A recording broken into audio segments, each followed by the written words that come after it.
All right, let's make an angle bisector. So a bisector, again, cuts something exactly in half. So it's an angle bisector, therefore we're going to take this angle and we're going to cut it exactly in half, making two new equal angles. We've got two methods to do this. We'll show you the least fun one first and then the more entertaining version. First, I just need a protractor. So I'm going to measure the angle first. So the intersection down here, the intersection point, the vertex, you put your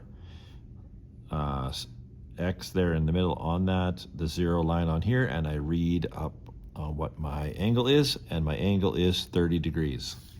So this is a 30-degree angle. So I want it to be two equal angles, so I have to divide that in half. So obviously it is 15 degrees would be half of that. So I'm going to go back to, put my protractor back on there, and I'm going to mark this at 15 degrees, which is right here. Now magically, that's also 15 degrees since that's half. Now I take from the vertex there in the center and I create my new two angles by drawing a new ray out from that. We'll see how good we can do this.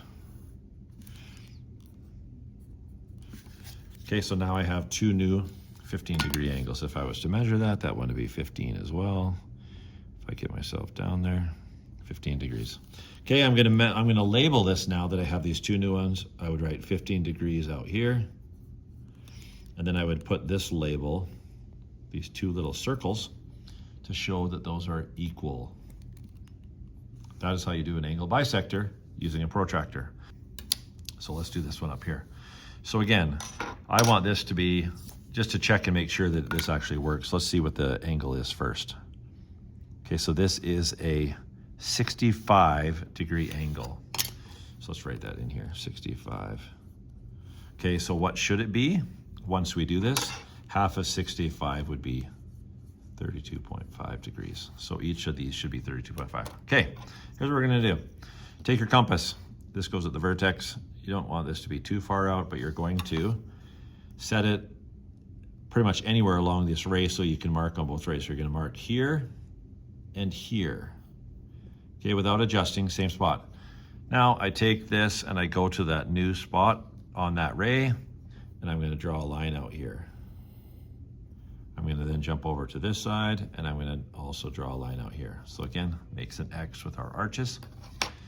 Now I have my point from the vertex to the center of that intersection there, and I'm going to draw my line. Try and be in the middle there, here, get it adjusted.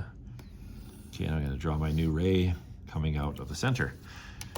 I mean, it looks like it's in the middle. Let's just check and see. So it should be 32.5. Here we go. 32 and a half is kind of difficult to see on a little protractor, but we're at 32 and it's kind of just off the line, so 32 and a half.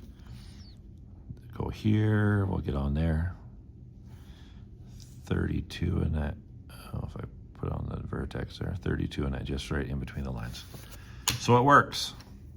So again, demonstrate that one more time.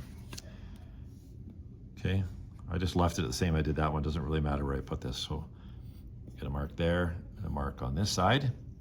Then move my point up to each of those and put an arc in the center.